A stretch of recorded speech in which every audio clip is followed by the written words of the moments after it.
Your name again, Yeah, please? Julien Pilate from Team France. Wonderful. Thank you, Julien. Can you tell us about your role with the team? So my job here is to be, I'm the aerodynamic coordinator in Team France. Okay. So I'm in charge of answering all the questions related to the aero. Okay. Terrific. And what was your background before joining Team France? I'm an engineer and obviously in aerodynamics. So I've been working in the research at the University of Auckland in New Zealand. Oh, 6 okay. years. Yes. And, That's not a Kiwi accent. No. Sorry about that. I get my French accent. Another fairing at the front of the boat, the triangular fairing, and that's the jeep and plate fairings. So the goal of those two fairings is to improve the aerodynamic efficiency of the sails and the wing. So what they try to do, they basically so we are basically sealing the wing to the platform, and we by doing that, what we try to do is to reduce the vortices at the end of the wing, and by doing that you improve the induced drag. Yes. And you make gain from aerodynamic efficiency. And So the end plate effect basically extends the wing or extends the jib. Yeah, well, yes and no. What it tries to do is just to avoid the vortices at the bottom of the wing to go from one way to another. The tip vortices. Exactly. So it's a similar fashion on a plane. You will have winglet at the tip, and so the goal of those winglets is to decrease the induced drag. What we try to do is similar here, is to reduce the induced drag by adding winglets, but they are quite efficient winglets, and we really try to seal the bottom of the wing and the jib to avoid the air going from one side to the opposite side of the wing, and we do the same on the jib. Okay. So that's quite a big gain. So those fairings, they are there to improve the engine, and then we have other fairings on the beam. So those are the cross fairings. So we have one at the front, obviously, and then another. The white area that says Groupama and Norauto. Correct. Yes. Yes. And we have another at the back. So here we're looking at the rear beam and the rear. Yes, with the fairing. Suzuki logo and Musto logo.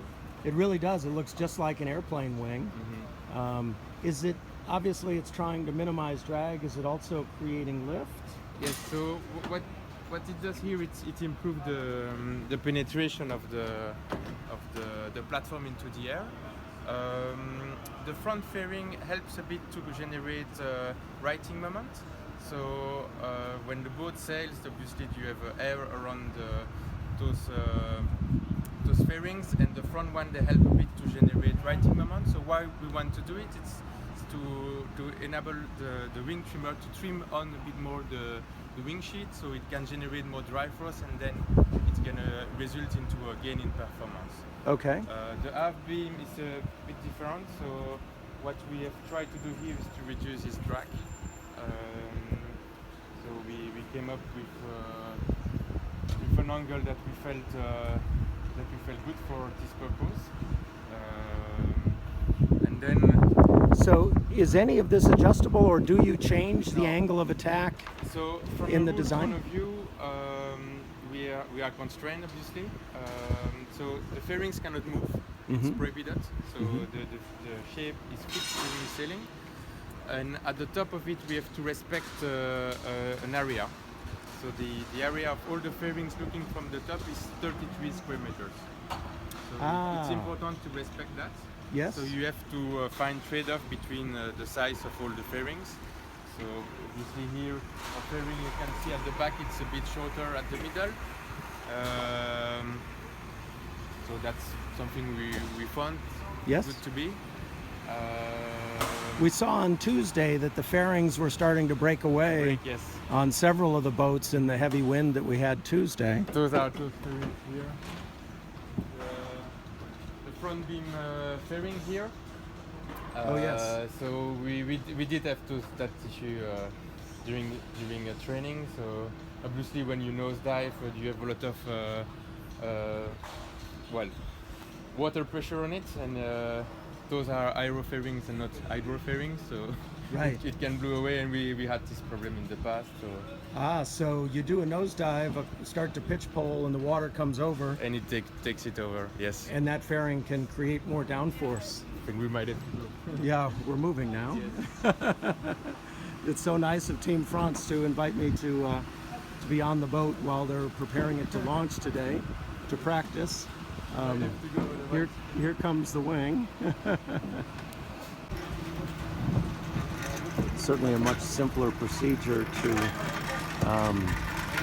step this wing in 8 to 10 knots today than it was in 22, 24 the other day, when everybody was struggling very hard to try to keep the wing under control as they were launching. Good on Team France for getting the boat rolled out of the shed and put it together for sailing today. Obviously they've been eliminated from the 35th America's Cup, but they're already beginning to prepare for 36, and so going out, no doubt, testing new things and doing some crew training and just getting more experience on the boat.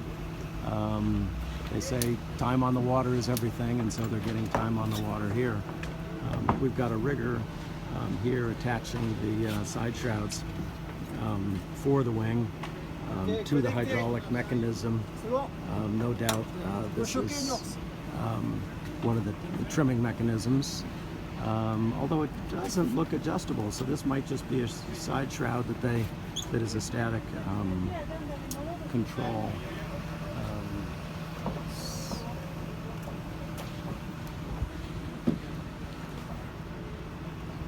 As you can see, it takes a team of about 25 to 30 people to step the wing and to get it attached, from the crane driver, who has to be very expert, to all the guys standing on the ground managing the wing. They're glad it's only blowing 8 to 10 knots today. To the riggers, including our friend Elisa, who ties on the side stays and make sure that that all the lashings are tight and in good condition, so that we don't have any drama once we get out on the water.